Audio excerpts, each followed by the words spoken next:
Story है the portrait of a lady. एक महिला का के बारे में पोर्ट्रेट, रूप चित्रण मान लीजिए आप, उसके रूप का चित्रण करना। और इसमें जो लेखक हैं खुशवंत सिंह, उन्होंने अपनी दादी माँ के बारे में बताया है कि भाई दादी माँ जो है उनकी बहुत अच्छी महिला हैं, धार्मिक मान्यता की महिला है, घर के रीति रिवाजों को मानने वाली हैं, परंपरावादी हैं, यथार्थ को जीने वाली हैं। इस प्रकार से उन्होंने अपनी दादी माँ के बारे में इसमें बताया है। खुशवंत सिंह इसके लेखक हैं, बहुत प्रसिद्ध लेखक हैं ये। भारत के जो प्रसिद्ध लेखक हैं उनमें से एक हैं खुशवंत सिंह, और उन्होंने लिखा है इसको। बहुत ही इंटरेस्टिंग स्टोरी है, कुछ सीखने की, समझने की भी हम कोशिश कर सकते हैं हर चीजों में से। सो स्टार्ट कर रहे हैं अपन इसको। My grand mother, like everybody's grandmother, was an old woman। और मेरी दादी माँ किसी अन्य की दादी माँ की तरह, जैसी सबकी दादी माँ होती है वैसी एक बूढ़ी महिला थी। She had been old and wrinkled for the 20 years that I had known her। और वो कहते हैं कि मैं उनको 20 साल से जानता हूँ, और 20 साल से मैंने जैसे उनको देखा है ना वैसी हैं, बूढ़ी हैं, झुर्रियां पड़ी हुई हैं। जब से मैंने उनको देखा है, जब से मैं उनको जानता हूं, ऐसी दिखाई देती थी मेरे को। तो people said that she had once been young and pretty and had even had a husband, but that was hard to believe। और अपनी दादी माँ को देख करके वो ये कहते हैं कि भाई, लोग कहते हैं उनके बारे में, ये कहते थे कि वो कभी बहुत ही युवा भी थी, सुंदर भी थी, और यहां तक कि उनका एक पति भी था। पर दादी जिस स्थिति में मेरे को दिखाई देती हैं, भी इतनी बूढ़ी हैं, झुर्रियां पड़ी हुई हैं, 20 साल से ऐसे देख रहा हूं मैं इनको। तो मुझे लोगों की बात पे विश्वास नहीं होता, बड़ा मुश्किल है इस बात पर विश्वास करना कि ये जो है कभी युवा भी रही होंगी, कभी सुंदर भी दिखती होंगी, या कभी इनका कोई पति भी था। My grandfathers portrait hung above the mental peace in the drawing room. और मेरे दादाजी का एक पोर्ट्रेट, एक चित्र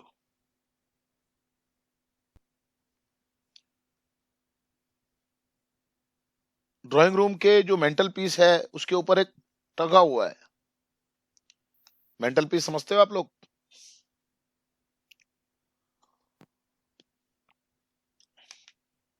do you understand mental peace? नहीं, हाँ ना तो बोला करो। सो गए क्या? नहीं सर। नहीं सर क्या? ऐसे भी कोई क्लास होती है नहीं क्या? है। ऐसे भी कोई क्लास होती है कि सारे के सारे सो रहे हो तुम? जाग रहे सब क्या जाग जाग रहे रहे हो? मैंने पूछा जाग मेंटल रहे पीस हैं। का मतलब पता है क्या? किसी को कोई बोल ही नहीं रहा। नहीं पता तो मना करो भाई, पता नहीं है हमारे को। नहीं सर नहीं पता। कोई बात नहीं, आपको बोलना चाहिए ना। एक्चुअली आपने कभी फिल्मों में या टीवी में देखा होगा, जो बहुत ठंडी जगह होती हैं, उन ठंडी जगहों में कमरों के अंदर भी आग जलाने का एक सिस्टम होता है। कभी फिल्मों में आपने देखा हो तो दीवार हाँ में एक सर, ऐसी, नीचे की तरफ दीवार में दीवार नीचे की में। तरफ एक ऐसी जगह बनी हुई होती है जहां पर इस आग को जलाया जा सकता है, और उस जगह को कहते हैं मेंटल पीस। अपने यहाँ नहीं होता, लेकिन ठंडी जगहों पे होती है, घरों में ये चीजें। तो उसके ऊपर दादाजी का भी एक बड़ा सा चित्र लटका हुआ है।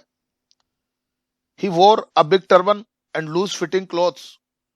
और इस फोटो के अंदर दिखता है कि भाई दादाजी ने एक बहुत ही वोर अ बिग टर्बन, एक बड़ी सी टर्बन, पगड़ी पहनी हुई थी, एंड लूज फिटिंग क्लॉथ्स, और ढीली ढाली फिटिंग के कपड़े पहने हुए थे। ध्यान से सुनना जरा, क्वेश्चन बनेंगे बहुत सारे। His long white Baird covered, बहुत इजी लैंग्वेज है, कोशिश करेंगे तो समझ में आएगा आपको।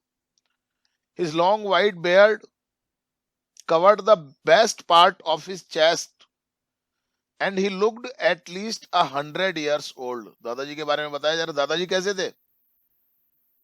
ढीली एक बड़ी सी पगड़ी उनकी होती थी, ढीले ढाले कपड़े होते थे, और उनकी एक लंबी सी सफेद रंग की दाढ़ी थी, इतनी बड़ी दाढ़ी थी वो कि उनकी छाती तक आती थी,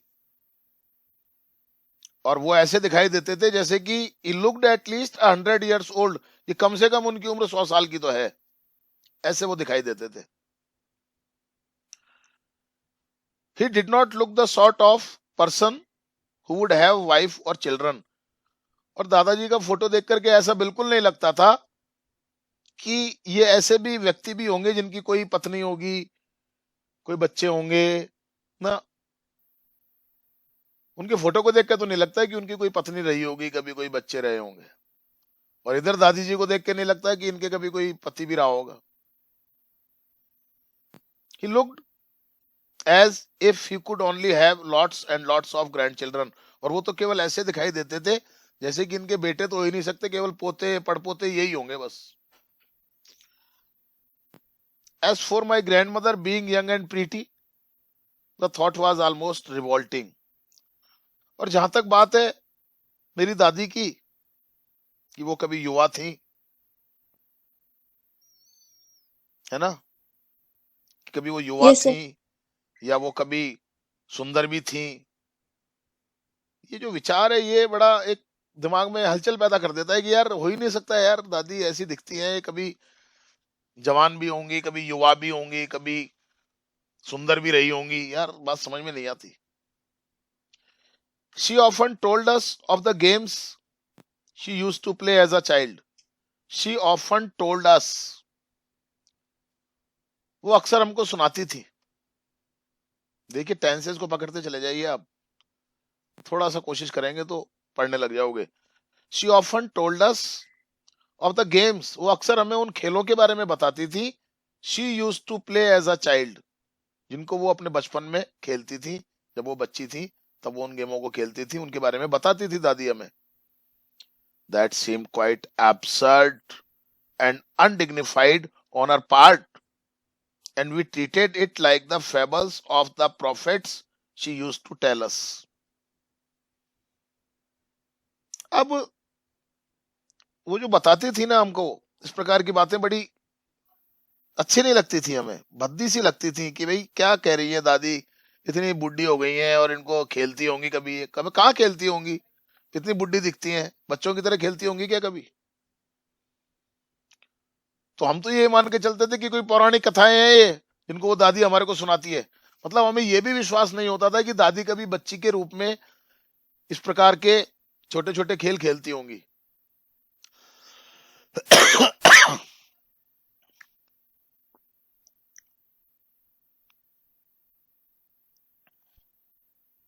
She had always been short and fat and slightly bent। हमें तो वो हमेशा से ही ऐसी दिखाई देती की थी कि बिल्कुल छोटी सी, शॉर्ट, मोटी सी और थोड़ी सी झुकी हुई सी, ऐसी दिखाई देती थी हमारे को तो हमेशा ही वो। Her face was a criss cross of wrinkles running from everywhere to everywhere. और उनका जो चेहरा था ना, उस चेहरे के ऊपर तो आप ये मान के चलो कि चारों तरफ ऐसी झुर्रियां थी जो इधर से उधर, उधर से इधर। मतलब कभी आपने शायद देखा होगा किसी ऐसे व्यक्ति को झुर्रियां जिसके चेहरे के ऊपर या हाथ पैरों में होती है, Yes, sir. बहुत जिनकी उम्र हो जाती है तो उनकी झुर्रियां पड़ जाती हैं, तो उनके चेहरे के ऊपर ऐसी झुर्रियां थी जो बस इधर से उधर, उधर से इधर, चारों तरफ फैली हुई थी झुर्रियां। No we were certain she had always been as we had known her. नहीं नहीं, हमें तो पूरा विश्वास था कि जैसी वो हमको अभी दिखाई देती हैं शुरू से ऐसी हैं। ऐसा हो सकता है क्या? No, sir. नहीं हो सकता। और अब ये तो राइटर है तो उनका लिखने का Yes. अपना एक स्टाइल है। लिटरेचर वालों ध्यान से सुनो तुम भी, है लिटरेचर Yes, वाले sir. भी तो कुछ बैठे होंगे यहाँ पे।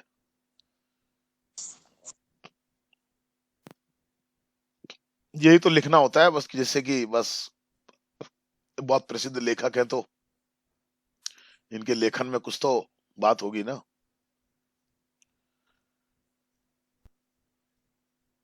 Old, so terribly old that she could not have grown older and had stayed at the same age for 20 years. बूढ़ी, और इतनी बूढ़ी, इससे ज्यादा तो क्या बूढ़ी हो सकती हैं अब। और हमें तो लगता था कि 20 साल से वो इसी अवस्था में आके रुकी हुई हैं, अब और ज्यादा बूढ़ी हो भी नहीं सकती इससे ज्यादा। She could never have been pretty, but she was always beautiful. समझ रहे हैं आप? Yes sir. Yes, sir. अब वो कह रहे हैं कि यहाँ पर कि वो कभी ऐसी तो दिखती है हमारे को, कभी सुंदर तो हो ही नहीं सकती है, लेकिन फिर भी वो हमेशा ही बहुत सुंदर दिखाई देती है। मतलब एक सुंदरता का मतलब यहाँ पर दो चीजों से आप समझिए, एक तो शारीरिक सुंदरता और एक व्यक्ति के जो अंदर की जो सुंदरता होती है, उसके कार्यों की, उसके व्यवहार की, उसके आचरण की, शायद वही ज्यादा इंपॉर्टेंट होती है।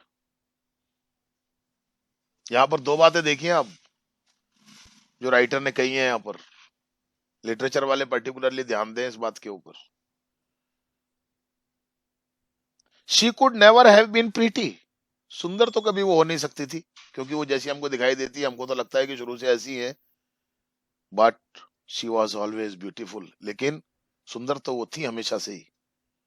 She hobbled about the house in spotless white with one hand resting on her waist to balance her stoop and the other telling the beads of her rosary. अब देखिए आप यहाँ पर ये क्या कह रहे हैं, बता रहे हैं दादी के बारे में कि वो जो है हमेशा हॉबल्ड अबाउट का मतलब पूरे घर में घूमना, चहलकदमी करना। शी हॉबल्ड अबाउट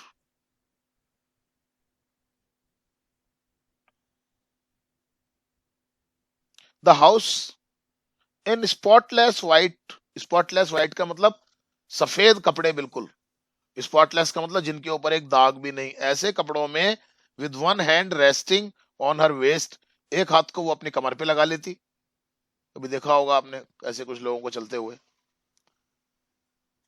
है ना, और लंगड़ाते हुए चलती थी वो, तो वो इस तरीके से चलती थी पूरे घर के अंदर। हॉबल्ड अबाउट का मतलब ऐसे लंगड़ाते हुए चलना, द हाउस का मतलब पूरे घर के अंदर ऐसे चलती थी वो। एक हाथ को कमर पे लगा लेती और एक हाथ में माला होती थी। फिर से सुनिए आप। She hobbled about the house in spotless white with one hand resting on her waist, एक हाथ को अपने कमर पे टिका लेती, टू बैलेंस हर स्टूप, जिससे कि उसको थोड़ा सा बैलेंस में आए उसका शरीर, कमर को संभालते हुए झुकी हुई कमर को। And the other telling the beads of her rosary. Rosary का मतलब माला देखी होगी आपने, लोग पूजा भजन करते हैं, माला करते Yes, हैं, sir. माला जपते हैं, यस सर। उसकी बीट्स को वो बस वो करती रहती थी, यानी कि अपने माला जपती रहती थी। एक हाथ से माला जपती रहती थी, एक हाथ को कमर पे लगा करके पूरे घर के अंदर वो घूमती थी, बिल्कुल सफेद स्पॉटलेस कपड़े पहनती थी। हर silver locks were scattered untidily over her pale, puckered face, and her lips constantly moved in inaudible prayer. सुनिए, her silver locks were scattered untidily over her pale, puckered face. Silver locks का मतलब क्या है यहाँ पर, बताएगा कोई? No sir. अंदाजा नहीं लगा नहीं सकते सर। आप लिटरेचर वाले विद्यार्थियों? सफेद बाल। शाबाश, वेरी सर। Good, sir. बिल्कुल। उनके जो बिल्कुल चांदी जैसे सफेद बाल थे, लॉक्स का मतलब लटे बाल, सिल्वर का मतलब चांदी के जैसे सफेद। उनके जो चांदी के जैसे बाल थे, लटे थी, वर स्कैटर्ड, वो फैले हुए रहते थे, अनटाइडली, अव्यवस्थित तरीके से, ओवर हर पेल, उनका जो पीला चेहरा था, है ना। और जो पकड़ फेस का मतलब उनका जो झुर्रियों वाला चेहरा था, उस चेहरे के ऊपर उनकी जो बाल थे वो फैले हुए रहते थे। And her lips constantly moved, और उनके होठ लगातार हिलते रहते थे। इन इनऑडिबल प्रेयर, इनऑडिबल का मतलब जिसे सुना ना जा सके, Audible inaudible, Audible inaudible. Audible का मतलब ऑडियो, ऑडियो से बनता है ऑडिबल। ऑडिबल का मतलब क्या होता है? जिसको सुना जा सके। ऑडियो का मतलब होता है आवाज, ऑडियो वीडियो।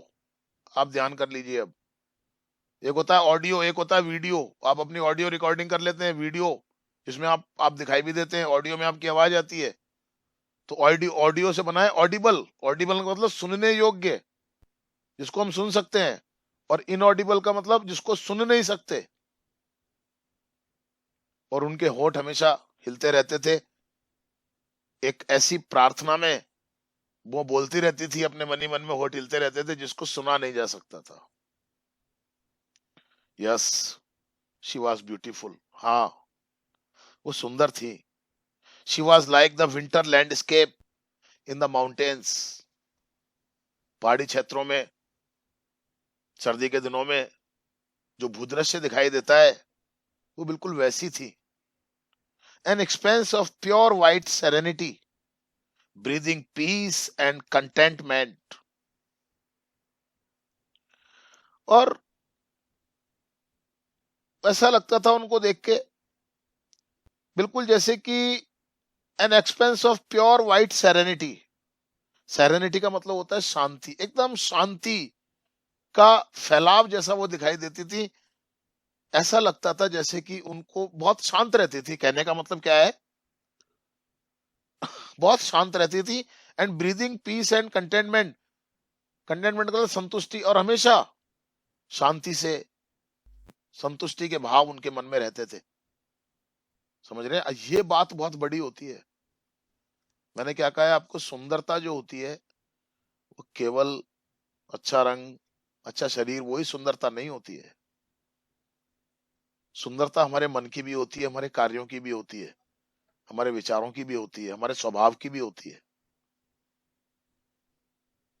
तो ठीक है, वो जैसी भी है, चेहरा तो जो भी है, झुर्रियां है, बूढ़ा है, जो भी है, पीला है, लेकिन दिखती वो बिल्कुल ऐसी थी जैसे एकदम शांति की प्रतिमूर्ति, संतुष्टि की प्रतिमूर्ति। हमेशा भगवान के ध्यान में लगी रहना। समझ रहे हैं मेरी बात को आप? Yes, sir. ऐसी वो दिखती थी। Yes, sir. My grand mother and I were good friends. और यहाँ पर ये राइटर कहते हैं कि मैं और मेरी दादी अच्छे दोस्त थे, हम फ्रेंड थे। My parents left me with her when they went to live in the city and we were constantly together। और मेरे माता पिता जो थे वो मुझे अपनी दादी के पास ही छोड़ गए थे जब वो शहर के अंदर गए थे। समझ रहे हैं आप? मतलब पहले ये यहीं रहते थे गांव में ही, और बाद में जो राइटर हैं बता रहे हैं कि भाई मेरे माता पिता तो शहर में चले गए थे और मेरे को दादी के पास ही छोड़ गए थे। और and we were constantly together, हम लगातार साथ रहते थे। हम लगातार साथ रहना तो एक जैसे बच्चा होता है, कितना लगाव हो जाता है। she used to wake me up in the morning। सुबह वो मुझे जगाया करती। And get me ready for school, और मुझे स्कूल के लिए तैयार करती।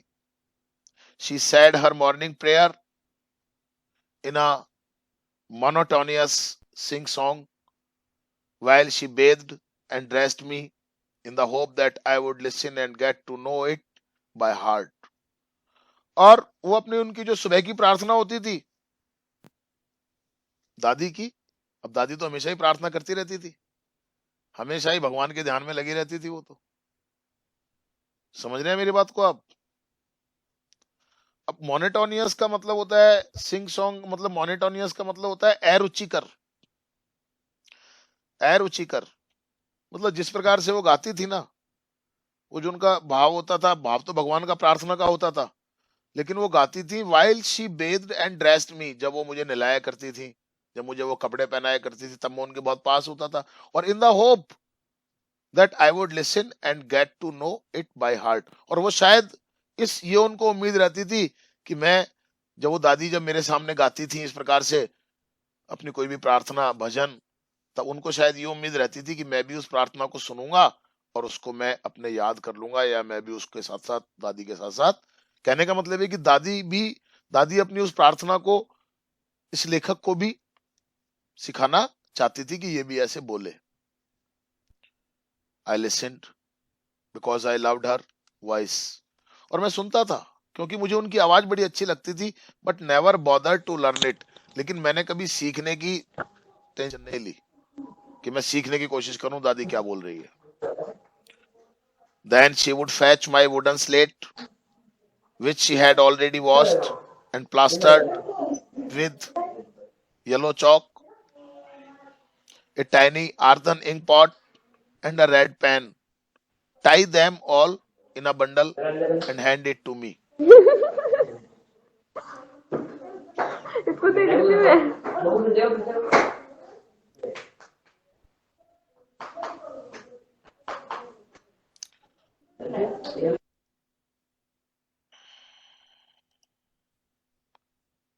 अब वो क्या करती?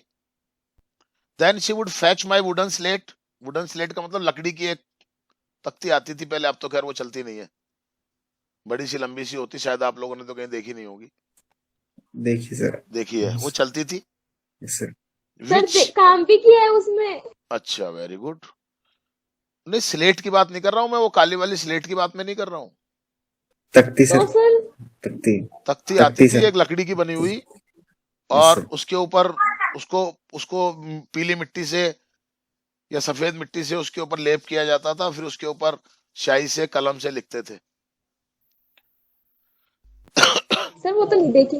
वो नहीं देखी होगी आपने, नहीं देखी होगी आपने, बहुत टाइम हो गया नहीं वो सर, तो। वो वाली तो नहीं देखी। ना, नहीं देखी होगी आपने, मुझे पता है। दूसरी तख्ती आती है ना सर, अभी वो चलती है, वो वाली वो जरूर अलग देखी। चीजें हैं वो जो आ गई, बाकी वो जो चीज है वो जो जिसकी यस यहाँ पर सर। बात हो रही है।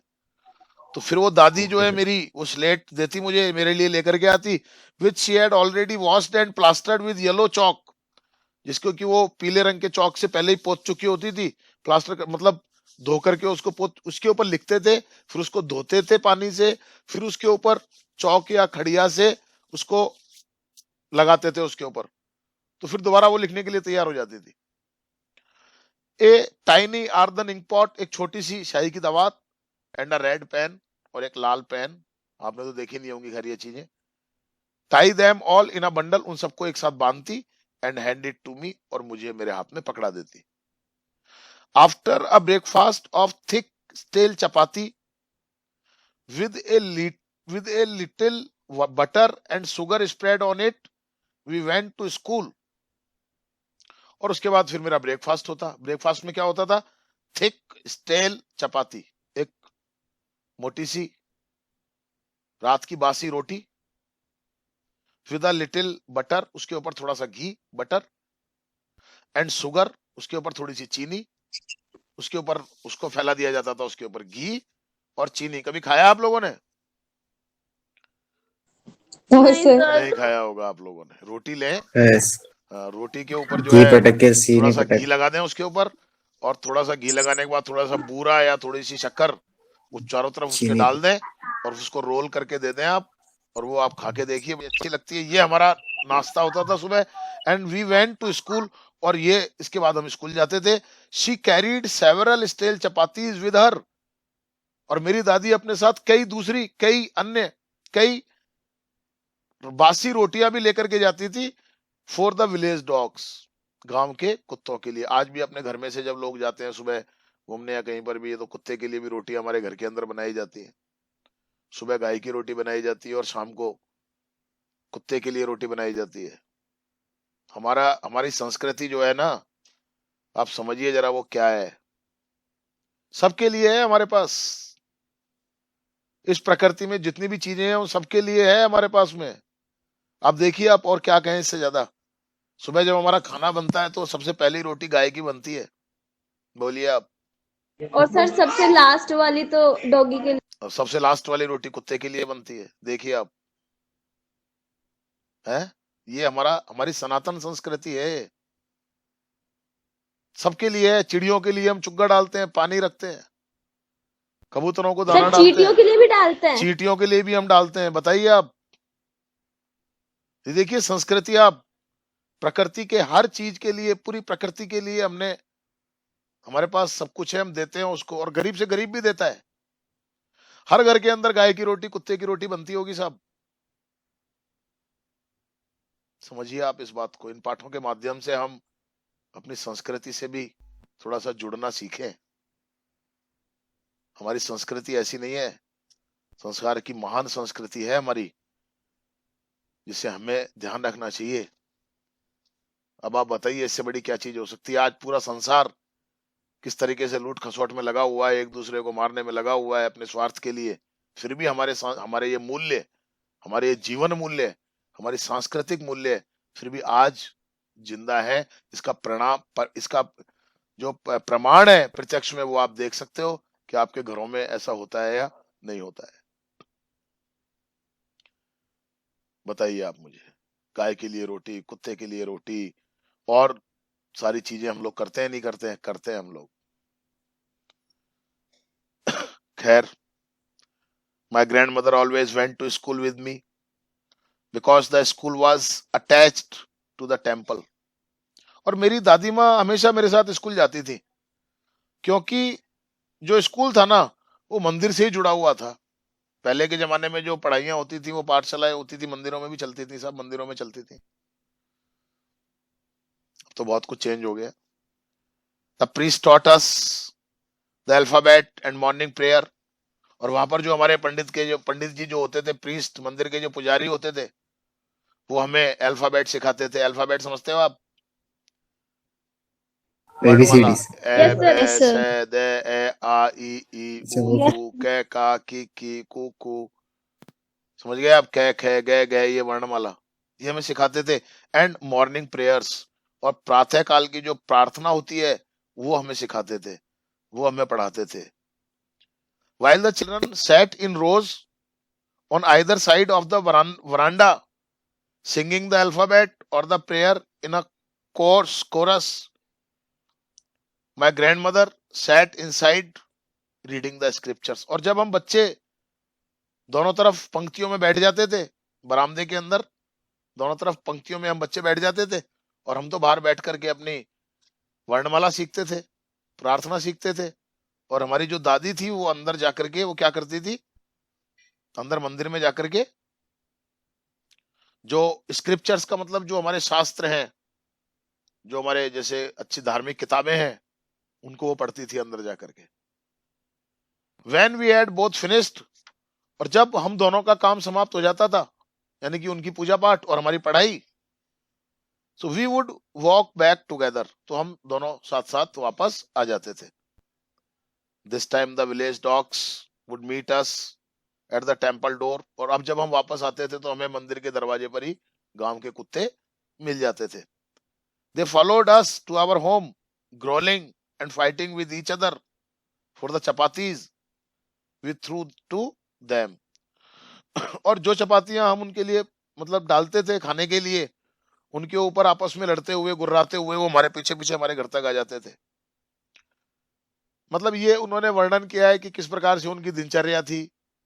दादी के बारे में बताया है ना, क्या उनका नाश्ता होता था, दादी उनके लिए क्या करती थी, दादी के साथ ही वो रहते थे, सब कुछ दादी थी उनके लिए। तो उनको सुबह उठाना, नहलाना, स्कूल के लिए तैयार करना, नाश्ता तैयार करना, खिलाना, उनकी पढ़ने के जितने भी सामान है वो तैयार करना, अपने साथ लेके जाना, फिर वापस आना, ये सारा रूटीन बताया है। इस प्रकार से ये एक लगाव होता है इतना, ऐसे नहीं होता है। When my parents were comfortably settled in the city, they sent for us. और जब मेरे माता पिता शहर के अंदर अच्छे से सेटल हो गए, तब उन्होंने हमको भी बुला लिया वहां पर। अब देखिए आप, अभी तक क्या था गांव में वो बता दिया, शहर में आइए आप, ये सिटी का कल्चर आ गया। अब जड़ तो हमारी गांवों में ही है, no doubt.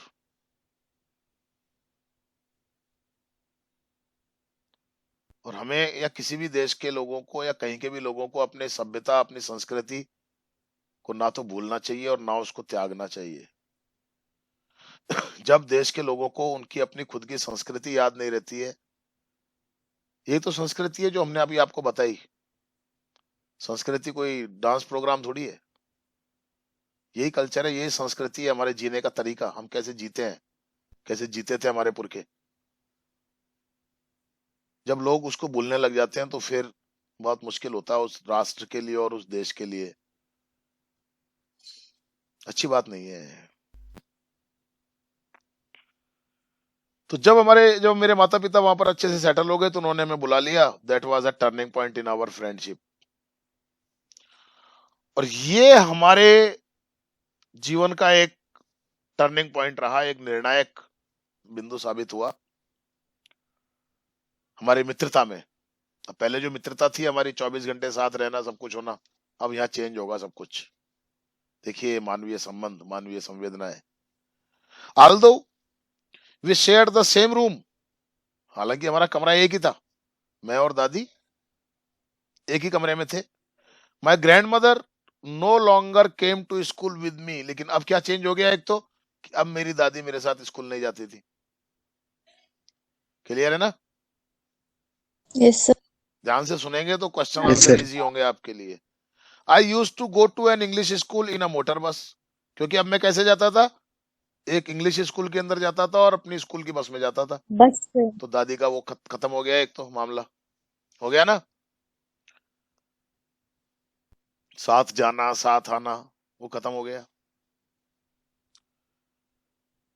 There were no dogs in the streets and she took to feeding sparrows in the courtyard of our city house.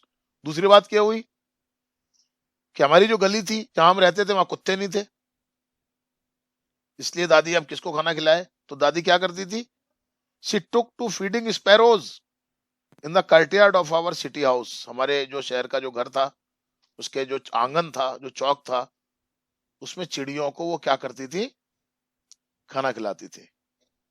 चिड़ियों को, नेचर से भी बहुत प्रेम करते हैं हम, समझ लीजिए इस बात को आप।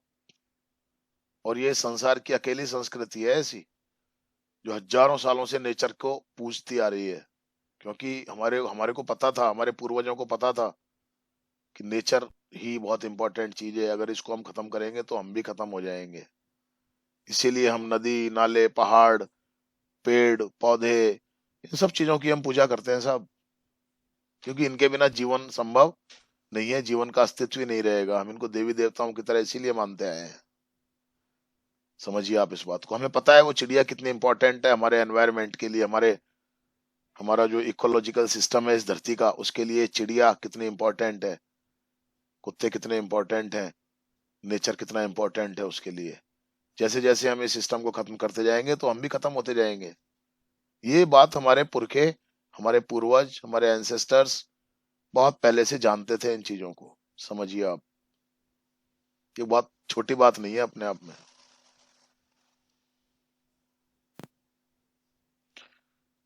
तो वो क्या करती है, अब वो चिड़ियाओं को वो खिलाती, रोटियां हैं चूर करके डाल दी, छोटे छोटे से, तो चिड़िया खा लेंगे। आज भी डालते हैं हम लोग घर की छतों पर, हम आज भी चिड़ियाओं के लिए, उनके लिए दाने भी डालते हैं हम, जो है पक्षियों के लिए, कबूतर हैं कुछ, वो आते हैं कुछ और आते हैं, तो हम उनके लिए रोटियां चूर के डाल देते हैं, पानी रख देते हैं उनके लिए दाने डाल देते हैं हम, ज्वार डाल देते हैं हम उनके लिए। तो ये देखिए, आप समझिए जरा इस बात को आप, ये संस्कृति है हमारी जिसकी मैं आपसे बात कर रहा हूँ, क्योंकि हम मानते हैं कि हमारे हमारे इस सिस्टम के लिए, इस जिंदा रहने वाले सिस्टम के लिए वो चिड़िया भी उतनी ही इम्पोर्टेंट है। हम अपने आप को इम्पोर्टेंट मानते हैं, बहुत अच्छी बात है, लेकिन नेचर को हम अगर नुकसान पहुंचाएंगे तो छोड़ेगा नहीं नेचर हमारे को।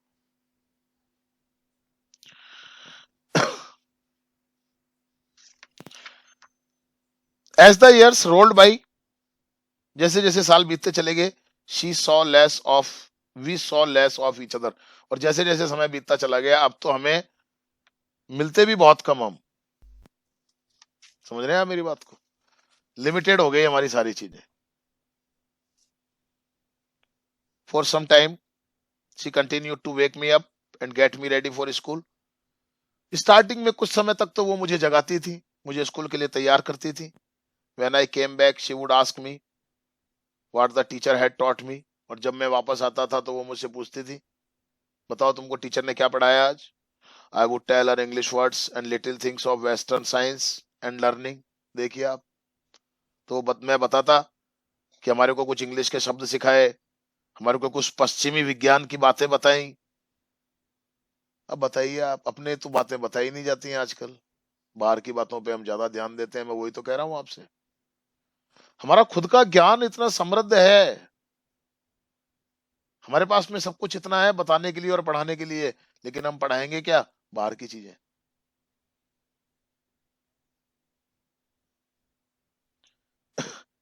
And law of the gravity, गुरुत्वाकर्षण का नियम पढ़ाया, आर्किमिडीज के सिद्धांत पढ़ाए, सब बाहर की चीजें हैं। और हमारे लोगों ने भी बहुत कुछ किया है, शून्य हमने दिया, बहुत कुछ हमने दिया इस संसार को, ऐसी बात नहीं है। लेकिन वो चीजें नहीं पढ़ाई जाएंगी हमारे को, हमारे पुरखों ने क्या दिया, हमारे पूर्वजों ने क्या दिया, हमारी हमारी इस महान संस्कृति ने हजारों सालों से हमको क्या देते आए हैं, हमको नहीं, पूरी मानवता को, पूरे संसार को हम क्या देते आए हैं। संसार की सबसे प्राचीन भाषा संस्कृत है, जिससे कि सारी भाषाओं का जन्म हुआ है। सभी भाषाओं की जननी मानी जाती है संस्कृत। देखिए आप, और क्या बताएं आपको, हमारा विज्ञान जो है ना, सर आज उसको थर्ड लैंग्वेज बता दिया। हाँ, हमारा जो विज्ञान है ना, सदियों से, हजारों सालों से बहुत उन्नत रहा है, बहुत आगे रहा है, बहुत डेवलप्ड रहा है। मैंने आपको एग्जांपल दे दिया ना। आज पर्यावरण बचाओ का अल्लाह मचता है। पर हमारे यहाँ तो, हमारे ये चीजें तो हमारी रोजाना के जीवन में परंपराओं के रूप में स्थापित थी। बताओ मेरे को आप, और इससे ज्यादा क्या कहें आपको हमारी उपलब्धियों के बारे में, हमारे प्राचीन गौरव के बारे में।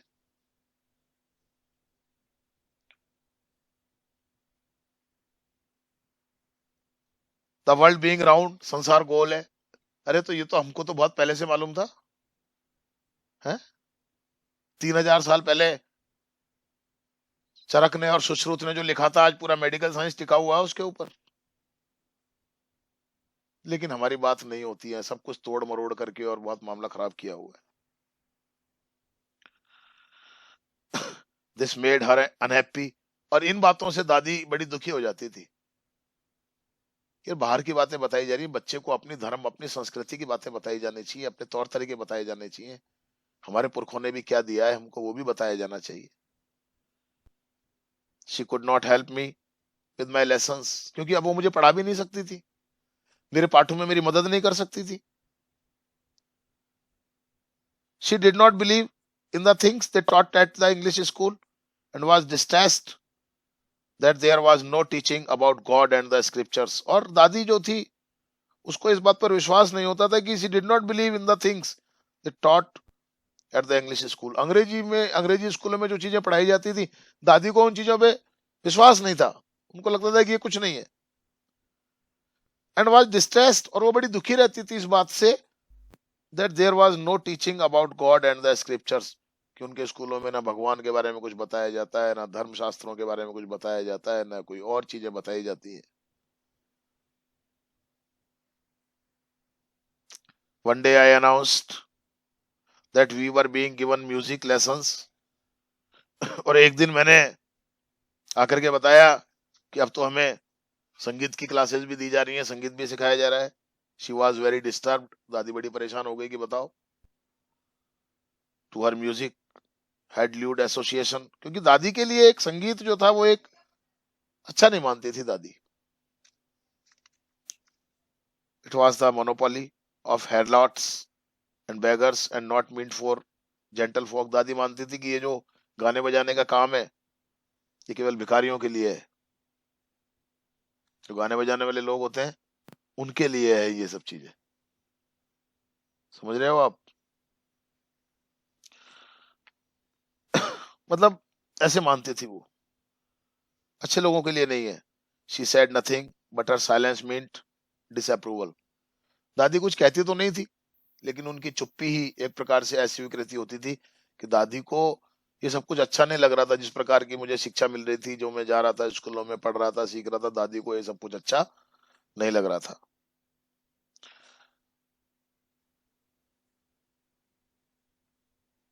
She rarely talk to me after that. इसके बाद फिर दादी ने मेरे से मुश्किल से ही कभी कोई बात की होगी। बहुत कम बात करती थी, मतलब हम लोगों के बीच में अब बातचीत भी लगभग बराबर बंद सी हो गई। When I went to university,